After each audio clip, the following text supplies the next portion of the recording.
दोस्तों, मेरा नाम है मदन लाल मधु। मैं आज आपको सुनाने जा रहा हूँ खाली घरोंदे और तेरा नाम इश्क जैसे बेहद चर्चित और लोकप्रिय उपन्यासों के रचयिता अजय सिंह राणा की लिखी कहानी अनसुनी आवाजें। तो आइए दोस्तों, सुनते हैं। बाहर से आती ताजी हवा पहाड़ों को चीरते हुए झरने में नहाकर खिड़की के रास्ते उसके थके बदन को सुखद अनुभूति प्रदान कर रही थी। पक्षियों का कलरव उसके कानों में शहद घोल रहा था। खिड़की से बाहर का नजारा उसकी आंखों को ही नहीं बल्कि उसकी रूह को भी तृप्त कर रहा था। बादलों के झुरमुट ने पहाड़ों के चप्पे चप्पे पर कब्जा करना शुरू कर दिया था। लंबे सफर के बाद पहाड़ों की गोद में वह अपने आप को सहज महसूस कर रहा था, लेकिन पिताजी की गूंजती आवाज उसका अभी भी पीछा कर रही थी। उनकी बातों को दिमाग पर नक्श करके वह अपनी अंतरात्मा को कचोट रहा था, लेकिन उसे विश्वास था कि पिताजी के जिस सपने के लिए वह यहाँ आया है, अगर वह उसे पूरा कर ले तो पिताजी की नजरों में वह कुछ तो मुकाम हासिल कर लेगा। पढ़ाई लिखाई तो तुम्हारे वश की बात नहीं, तो दादा परदादा के बिजनेस को बढ़ाने में ही कुछ इंटरेस्ट दिखाओ। लेकिन साहेबजादे न जाने किस दुनिया में खोए रहते हैं, ना ही अपना होश है ना अपने भविष्य की चिंता। कितना ही कह लो, बिल्कुल जड़ बुद्धि है। मुझे दुख है कि दिल्ली जैसी बड़ी यूनिवर्सिटी में पढ़कर भी तुम दिशा भ्रमित हो। पिताजी की वे बड़ी बड़ी आंखें अभी भी उसका पीछा कर रही थी। इस बड़े प्रोजेक्ट से पिताजी को उससे बेहद उम्मीदें थी। तभी अचानक एक बादल पहाड़ की चोटी से फिसलकर पेड़ों के झुरमुट में जा फंसा। उसका ध्यान बाहर से हट नहीं पा रहा था। उसके भीतर एक सूनापन विद्यमान था। उसका मन ठीक उसी प्रकार से घिरा हुआ था जैसे दूर पहाड़ी सड़क को दरख्तों की परछाइयों ने ढका हुआ हो। समर बाबू, इतने लंबे सफर के बाद आप थक गए होंगे। मैंने कमरे की चाबी काउंटर से ले ली है। यह होटल तो शानदार लग रहा है। आप ऊपर जाकर जरा आराम कर लीजिए। समर के सेक्रेटरी अरविंद ने उसके पास आकर कहा। नहीं, अब आराम बिल्कुल नहीं। इस जगह में कुछ तो बात है जो हमारी भीड़ भाड़ और पॉल्यूशन से भरे शहरों में नहीं है। अभी बहुत काम करने हैं अरविंद जी। समर की नजर अभी भी बाहर के सुंदर दृश्य की कैद में थी। उसकी थकावट जैसे छू मंतर हो गई थी। सर, सारी उम्र पड़ी है काम करने को। वैसे अभी उम्र ही क्या है आपकी? सेक्रेटरी ने मुस्कुराते हुए कहा। ये तो आप पिताजी से पूछो, जिन्होंने बड़े ही विश्वास से मुझे यहां भेजा है। यह प्रोजेक्ट अब केवल पिताजी का सपना नहीं है बल्कि मेरा भी है। इन पहाड़ों में जिस कंस्ट्रक्शन प्रोजेक्ट के लिए हम इतनी दूर से आए हैं, पहले उसे पूरा करना है। लेकिन मुझे समय चाहिए इस जगह को समझने के लिए, क्योंकि यह मेरा पहला अनुभव है। समर ने गंभीरता से कहा। आप जरूर पूरा करोगे समर बाबू। सेक्रेटरी ने समर के मनोभावों को समझते हुए विश्वास दिलाया। अरविंद, जरा देखो बाहर का नजारा, बेहद खूबसूरत है ना। दिल्ली जैसे शहर में ये सब कहां।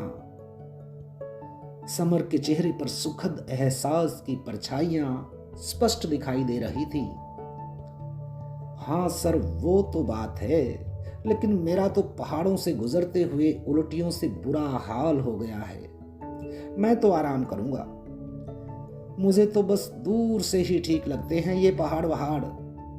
सेक्रेटरी ने मंद मंद मुस्कुराकर बाहर झांकते हुए कहा।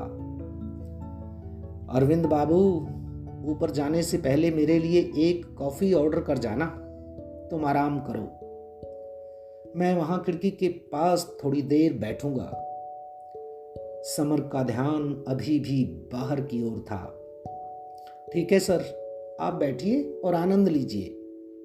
वैसे भी यहाँ कौन है जो आपको डिस्टर्ब करेगा? ये जगह भीड़ भाड़ से बहुत दूर है। सेक्रेटरी ने सारा सामान उठाया और सीढ़ियों से ऊपर चला गया। समर वहां फैले शांत वातावरण में सुकून को तलाश रहा था। वहां इतनी खामोशी थी कि वह अपनी सांसों के उतार चढ़ाव को महसूस कर पा रहा था। दूर बैठा रिसेप्शनिस्ट रिसेप्शन पर अपने मोबाइल में व्यस्त था। होटल बहुत पुराना लेकिन बेहद खूबसूरत था। लॉबी में खामोशी पसरी हुई थी। समर को आज पहली बार अपने आप से गुफ्तगू करने का अवसर मिला था। वह मन ही मन अपने आप से बतलाने लगा, तुम्हें क्या पता अरविंद जी मेरे दिल की बात। यह काम तो एक बहाना है। पापा का एक सपना है कि इन दूर पहाड़ों में भी हमारे होटल्स हों। उसे पूरा करना अब मेरा उद्देश्य है। लेकिन मेरे निजी सपनों, मेरी अपनी इच्छाओं का क्या? कभी किसी ने नहीं सोचा कि मैं क्या चाहता हूं। मुझे एक जगह की तलाश थी जहां मुझे सुकून मिल सके, जहां मैं अपने आप से मिल सकूं, बातें कर सकूं। शहरों में जगह सिमटती जा रही है तो बस इस बहाने अब इन पहाड़ों को छूने चला आया हूं। सारे रास्ते इन पहाड़ों से बहुत बातें की, लेकिन मेरे शब्द इनकी पथरीली जमीन को छूते ही बिखर गए। एक भी शब्द वापस नहीं लौट पाया। ये बेवफा पहाड़ पलटकर जवाब भी तो नहीं देते, बस खामोश देखते रहते हैं एक टक। उसने गहरी सांस भरी और अपने लेदर के काले डॉक्यूमेंट बैग को देखा। उसने बैग से कुछ कागज निकालकर टेबल पर फैला दिए। शायद ये होटल कंस्ट्रक्शन के महत्वपूर्ण कागजात थे जिन्हें समर ने अपने पास संभाल कर रखा था। बाहर से आती ठंडी हवाएं धीरे धीरे उसे अपनी आगोश में लेने लगी थी। वे उसे सुकून पहुंचा रही थी। वह एक पल के लिए भूल गया था कि वह कहां है। हवा की तीव्रता बढ़ती जा रही थी। हवा के झोंकों से टेबल पर फैले कागज उड़कर दूर जा गिरे। गिरते पन्नों की फड़फड़ाहट ने उसे वर्तमान स्थिति में लाकर पटक दिया। तभी समर की नजर दूर बैठी एक खामोश लड़की पर जा ठहरी। वह कब वहां आई थी उसे पता ही नहीं चला। शायद वह पहले से ही वहां बैठी थी। सारे कागज उड़कर उस अनजान लड़की के टेबल तक पहुंच गए थे। लड़की के बिखरे बालों ने उसके चेहरे को छिपा रखा था। बहती हवा से उसके बाल हवा में ऐसे लहरा रहे थे जैसे दूर पहाड़ों को आलिंगन करते काले बादल हों। वह हवा में फैली खामोशी को समझने की कोशिश कर रही थी। तभी उस खूबसूरत और खामोश लड़की का ध्यान जमीन पर गिरे हुए पन्नों पर गया। वह नीचे झुकी और उन्हें समेटने लगी। हवा का बहाव इतना तेज था कि पन्ने छिटक छिटक कर इधर उधर बिखरे जा रहे थे। समर अपनी सीट से उठकर उसकी ओर चल पड़ा। उस लड़की का सम्मोहन उसे खींच रहा था। उसकी खूबसूरती बाहर फैली खूबसूरती की तरह पवित्र और मनमोहक थी। उसकी झुकी निगाहें एक मासूम खरगोश की तरह थी, जैसे उसे किसी चीज की तलाश हो। उसकी तलाशती नजरें उन पन्नों पर लिखे शब्दों में अटक चुकी थी। ये डॉक्यूमेंट मेरे हैं, थैंक्स, समर ने मंद आवाज में कहा। वह उसके बिल्कुल नजदीक खड़ा था। उस लड़की की नजरें अभी भी एक कागज पर लिखे कुछ शब्दों में फंसी हुई थी। समर के शब्दों को शायद उसने अनसुना कर दिया था। एक्सक्यूज मी मैडम, ये कागजात मेरे हैं। समर ने अपने शब्दों को दोहराया। ओह, आई एम सॉरी, मैंने सुना नहीं, उसने सभी पन्नों को लौटाते हुए कहा। उस लड़की का चेहरा बेहद शांत था और कपड़े बिल्कुल साध्वी जैसे साधारण, लेकिन भाषा से वह पढ़ी लिखी लग रही थी। क्या मैं आपके पास बैठ सकता हूं? कहते हुए समर उसके पास वाली कुर्सी पर बैठ गया। उसने उस लड़की के जवाब का भी इंतजार नहीं किया। उस लड़की ने एक पल के लिए उसे देखा और फिर बाहर फैले बादल में लिपटे पहाड़ों की ओर। क्या मैं कुछ पूछ सकता हूं आपसे मैडम? अगर आप बुरा न मानो तो, समर ने साहस जुटाते हुए फिर से कहा। उस लड़की ने समर की ओर देखा। लड़की के चेहरे पर मुस्कुराहट थी। उसने कुछ न कहकर भी अपनी स्वीकृति दे दी। शायद आप यहीं की रहने वाली हो, मेरा मतलब पहाड़ी हो। समर के चेहरे पर जिज्ञासा स्पष्ट नजर आ रही थी। उसने उसके गोरे चिट्टे रंग से अंदाजा लगा लिया था। उस लड़की ने उसे बड़ी ही गहरी नजरों से देखा और कुछ पल की खामोशी के बाद धीरे से कहा, नहीं, मैं पहाड़ी नहीं हूं। समर का अंदाजा गलत निकला। फिर टूरिस्ट होंगे आप? समर ने फिर सवाल किया। उस लड़की के चेहरे पर ना मिटने वाली दैवीय मुस्कान थी, लेकिन उसने जवाब नहीं दिया। समर भी उसकी मुस्कुराहट देख मंद मंद मुस्कुरा दिया। आपने यह साध्वी जैसी ड्रेस क्यों पहनी है? कोई फैशन शो में पार्टिसिपेशन है क्या? समर के सवाल जवाब के इंतजार में थे, लेकिन वह फिर से मुस्कुराई। समर उसके सम्मोहन में गिरफ्त हो चुका था। उसकी रहस्यमयी मुस्कुराहट उसे बांधती जा रही थी। कुछ तो कहिए आप। समर की नजरें अब उस लड़की की नजरों में समा गई थी। वह उसकी आंखों की गहराई में उतरना चाह रहा था। उस लड़की ने बड़ी बड़ी आंखों से समर को देखा और कहा, नहीं, यह कोई फैशन ड्रेस नहीं है, ये तो मेरा पहनावा है। मेरे लिए यह जगह नई नहीं है, लेकिन लग रहा है कि आप जरूर नए हो इस जगह के लिए। उसके मुख से शब्द जवाब बन समर को तसल्ली दे रहे थे। हाँ जी, बिल्कुल आज ही आया हूँ। शुक्र है इन हवाओं का जो पहाड़ों को चीरती हुई यहाँ तक आई। अगर ये ना चलती तो ना ये पन्ने उड़ते और ना ही मुझे आप मिलते। मतलब होटल में आपके अलावा कोई दिखाई नहीं दिया, तो सोचा आपसे बात कर लूं। आपको बुरा तो नहीं लग रहा है ना? समर ने बात करते करते जेब से न जाने कब सिगरेट निकाल ली। उसे पता भी नहीं चला। वह अपने शब्दों को नियंत्रित करने की असफल कोशिश कर रहा था। नहीं, मुझे बुरा नहीं लगा, लेकिन ये सिगरेट। उस लड़की की नजरों ने उसे उसी पल एहसास दिलाया कि उसके हाथ में पड़ी सिगरेट उसे नापसंद है। ओह सॉरी, उसने सिगरेट को पास पड़े डस्टबिन में फेंकते हुए कहा। आप क्या काम आए हो यहां? वह बाहर से आ रही ठंडी हवाओं को अपने में समाहित करने की कोशिश कर रही थी। बचपन से इन पहाड़ों से बेहद लगाव था। प्रत्यक्ष रूप से देखा नहीं था कभी, तो चला आया इनकी आगोश में एक घर बनाने। कुछ बुरी आदतें हैं, शायद यहां आकर छूट जाएं। वह बातें बनाकर उसे प्रभावित करने की कोशिश में था। पहाड़ों से अगर इतना प्रेम है तो क्यों आए इन्हें नुकसान पहुंचाने? उस लड़की का सवाल सीधा और स्पष्ट था। मतलब? समर हैरान था। इस सवाल का जवाब आपके पास बिखरा पड़ा है। उसने समर के पास पड़े बैग के नीचे डॉक्यूमेंट की ओर इशारा किया। और वह वहां से चल दी। उस लड़की के इस सवाल ने उसे असमंजस में डाल दिया था।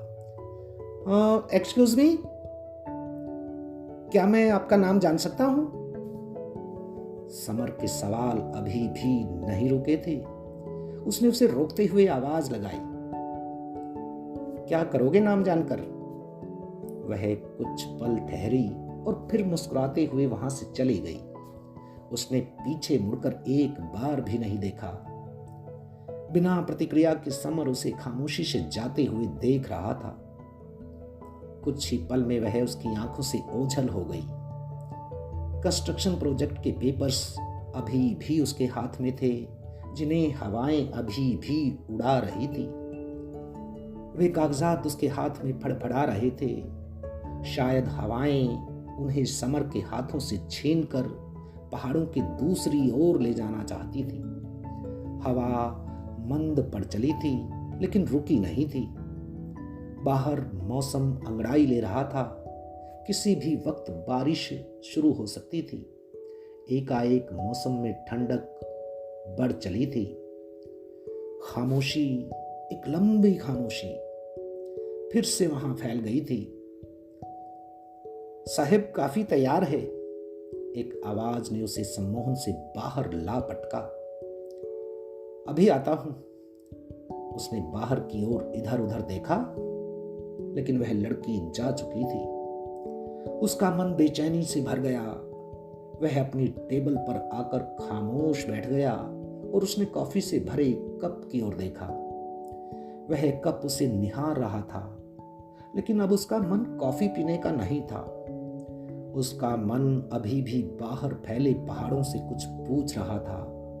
शायद उस लड़की का पता। लेकिन पहाड़ों को काले बादलों ने घेर लिया था। होटल के ऊपरी कमरे में जंगल की खामोशी को तोड़ती कड़कड़ाती बिजली की आवाजें उसे स्पष्ट सुनाई दे रही थी। बाहर तेज बरसात शुरू हो चुकी थी। रात के 11 बज चुके थे, लेकिन समर की आंखों में नींद दूर दूर तक नहीं थी। बाहर गिरते पानी का स्वर रात के माहौल को संगीतमय बना रहा था। गिरती बूंदें जमीन से टकराकर गीत का रूप ले चुकी थी। बूंदों का शब्द और शब्दों का संगीतमय हो जाना वातावरण में मिठास घोल रहा था। सेक्रेटरी अरविंद गहरी नींद में जा चुका था। खिड़की से आती तीव्र ठंडी लहर घुप अंधेरी रात को चीरती हुई उसकी रीढ़ की हड्डी में थर थराहट पैदा कर रही थी। समर बिस्तर से उठा और खटखटाती खिड़की को धीरे से बंद किया। उसकी खटखटाहट प्रकृति के सुंदर गीत में बाधा बन रही थी। रुकावट दूर हो चुकी थी, लेकिन खिड़कियों की महीन झिरियों से बाहर बरसात का स्वर अभी भी सुनाई दे रहा था। समर उस लड़की के चेहरे को भुला नहीं पा रहा था।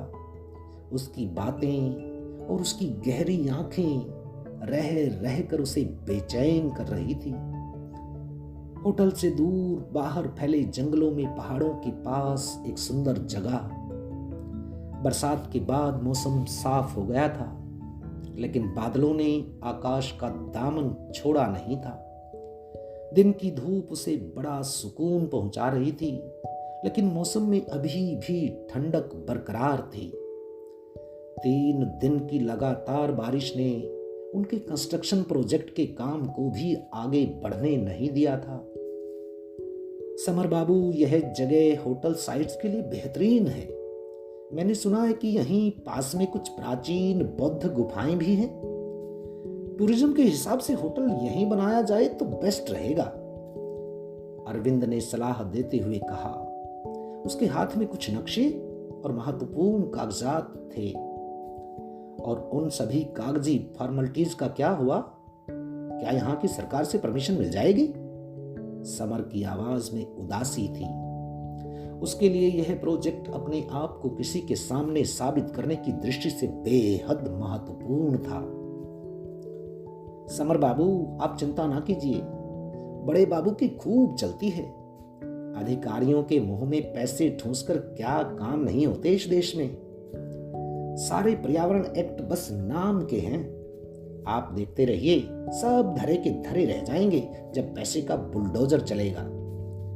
अरविंद ने हंसते हुए कहा, बुलडोजर? वह मन ही मन कसमसाया। ठंडी हवा का एक झोंका उसे छू कर गुजर गया, जैसे उसे यह सब न करने की प्रार्थना कर गया हो। ठीक है अरविंद जी, जब सब कुछ सेटल हो गया है तो काम जल्दी शुरू कर लेंगे। शाम को होटल में मिलते हैं, मैं थोड़ा जगह देख लूं। समर ने सिगरेट निकाली और उसे सुलगाते हुए आगे बढ़ गया।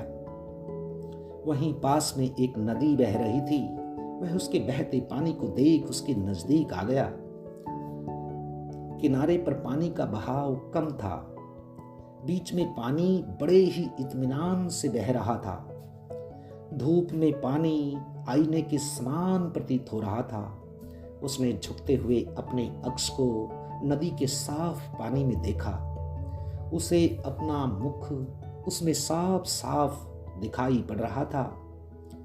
वह आश्चर्यचकित प्रकृति के जादू के सामने घुटने टेके अपने अस्तित्व को निहारने लगा। उसकी यह यात्रा केवल प्रोजेक्ट भर के लिए नहीं थी, बल्कि एक असीम शांति के लिए थी, जिसकी शायद उसे बहुत वर्षों से तलाश थी। वह उन पहाड़ों में अपने हिस्से का सूरज खोजने लगा। उसे नहीं पता था कि उसे क्या चाहिए, लेकिन वह अपने हिस्से का सच खोजना चाहता था। सामाजिक स्वप्नों को पूरा करने की एवज में क्या हमें अपने अंदरूनी सुख की अनदेखी करनी चाहिए? वह असमंजस में था। जिस प्रकृति ने इंसान को बनाया था, वही इंसान उसे नष्ट करने पर तुला था, वह भी कुछ चंद रुपयों के लिए। वह साइट से कुछ दूर चला आया था। वह घने जंगलों में फैली आवाज को सुनने का प्रयास कर रहा था, जैसे वे उससे कुछ बतियाना चाहती हों, लेकिन आवाज में अनेक आवाजें समाहित थी। उनके अर्थ उसके लिए रहस्यमयी थे। क्या हुआ आपके कंस्ट्रक्शन प्रोजेक्ट का? तभी एक आवाज ने उसे प्रकृति में फैली आवाजों के भंवर से बाहर खींच लिया। वह छटपटा सा गया, जैसे किसी सुंदर स्वप्न के टूटने के बाद पीड़ा के बादल चेहरे पर आ जाते हैं। अरे आप यहां? समर ने हैरान होते हुए कहा। सिगरेट को नीचे गिराकर उसने तुरंत अपने दाएं पैर के जूते से बुझाया। वह अनजान लड़की फिर एक बार उसके सामने थी। एक स्वप्न से निकलकर वह दूसरे स्वप्न में प्रवेश कर चुका था।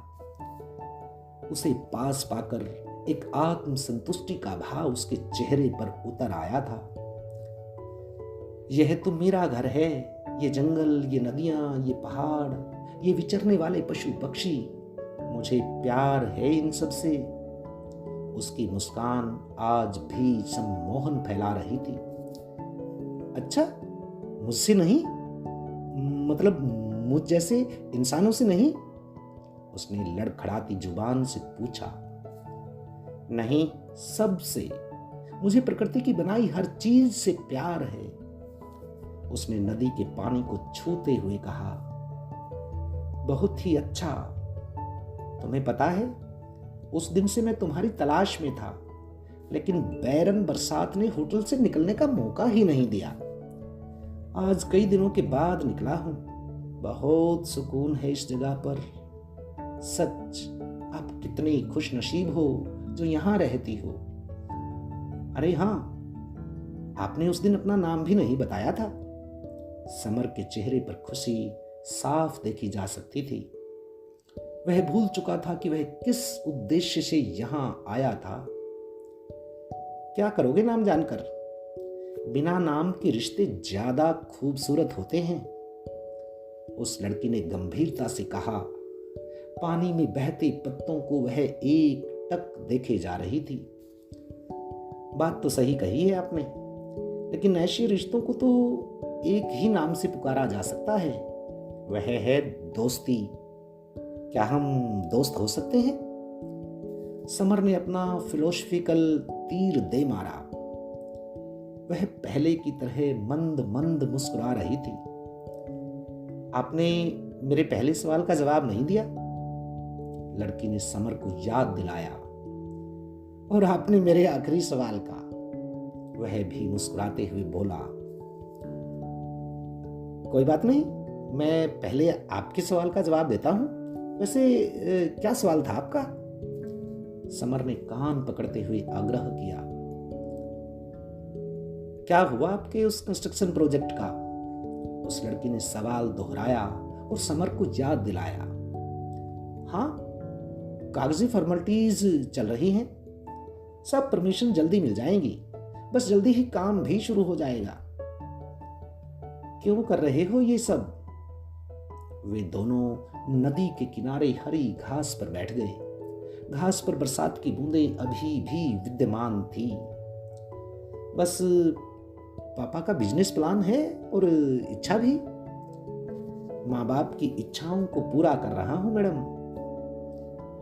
आपको पता है, ये इच्छाएं ही तो हमारे दुखों का कारण हैं। सारी जिंदगी इन्हीं के बोझ तले दबकर चंद रिश्तों के लिए इंसान सही गलत करता रहता है।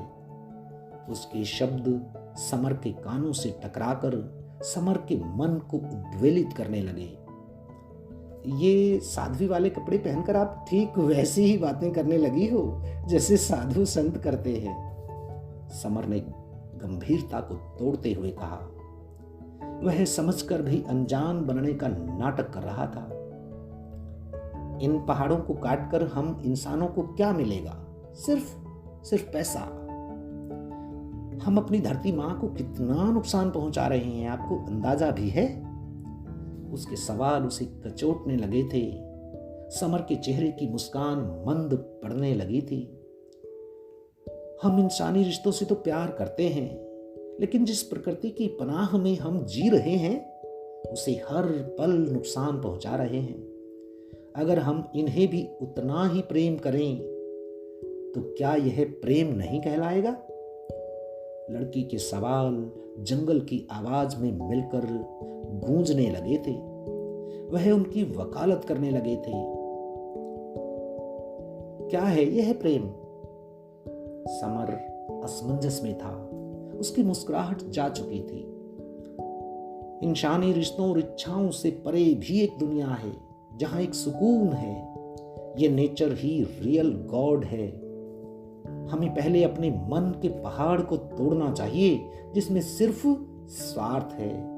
स्वार्थ प्रेम नहीं है, लेकिन इस स्वार्थ को हम प्रेम मान बैठे हैं। प्रेम के सही मायने समझिए, जिंदगी समझ आ जाएगी। उस लड़की के शब्दों की गूंज बढ़ती जा रही थी।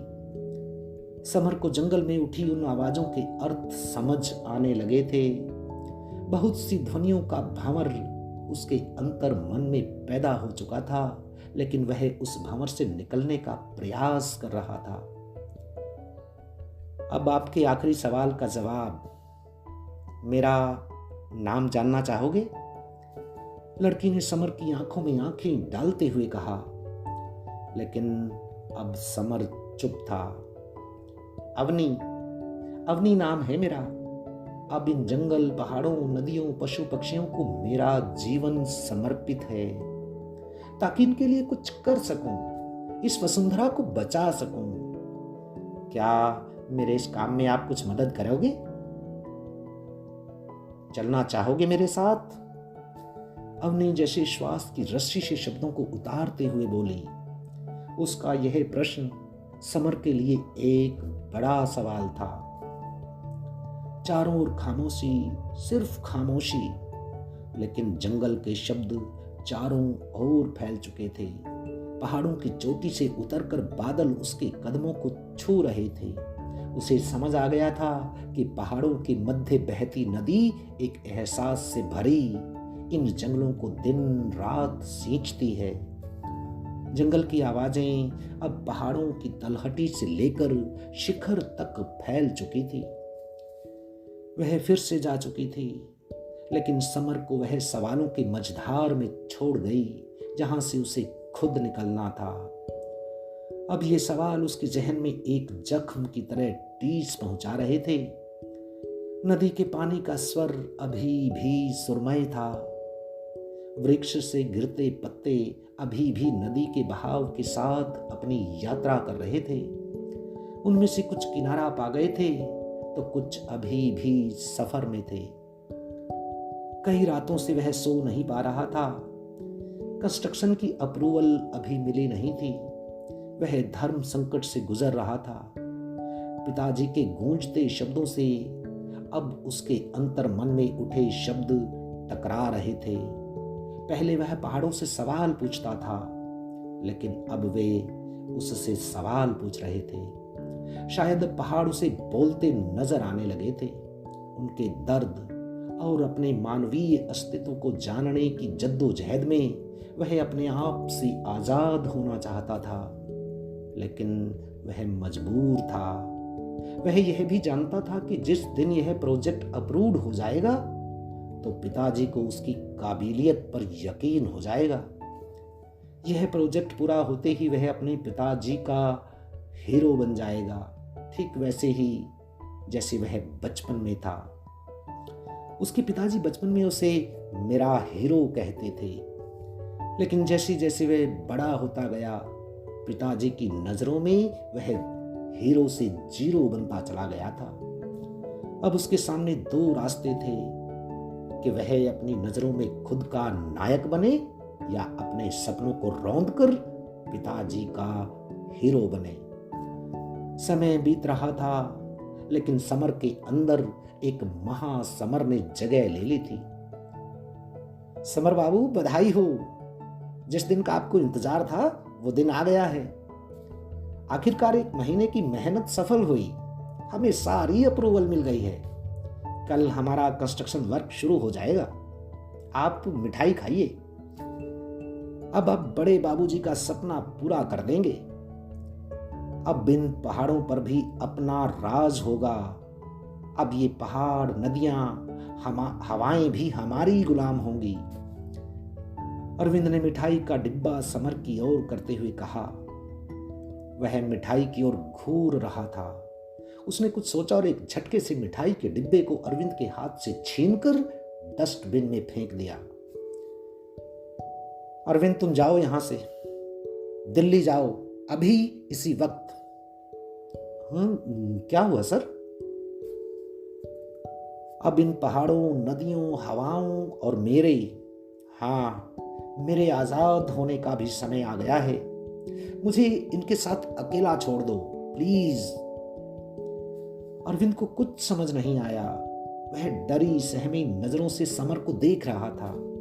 वह कुछ कहने की कोशिश करने लगा, लेकिन समर चिल्लाया, तुम चले जाओ अरविंद। अरविंद जा चुका था।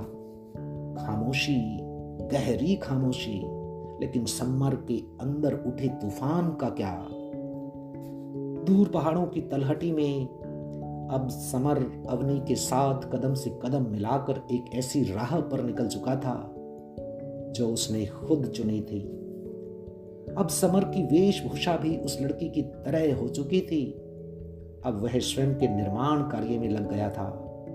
उसने उस कंस्ट्रक्शन प्रोजेक्ट के साथ साथ सारी बुरी आदतों को भी छोड़ दिया था। अब उसे सही राह मिल चुकी थी, निस्वार्थ प्रेम की राह। प्रकृति से मिलकर वह खुद प्राकृतिक हो चुका था। हवाएं मंद मंद बह रही थी। नदी का बहाव बिना किसी रुकावट की स्वयं बनाए मार्ग पर बह चला था। पहाड़ों को चूमते बादल बेधड़क उनके शिखरों को छूकर प्रेम के वशीभूत होकर जमीन को तृप्त करने चल पड़े थे। नकारात्मक के गहरे अवसाद से निकलकर वह सकारात्मक के क्षितिज की ओर बढ़ चला था। झुके हुए पहाड़ों की छाया पर गिरते बूढ़े पत्तों से बेशक पगडंडियां ओझल हो गई थी, लेकिन वे दोनों सभी अवरोधों को नकारते हुए पर्वत के उस शिखर को पा लेना चाहते थे जहां से संपूर्ण धरा दिखाई दे। तो दोस्तों, बस इतनी सी थी ये कहानी। आप सभी दोस्तों का, मित्रों का बहुत बहुत आभार। नमस्कार, शुभ दिन।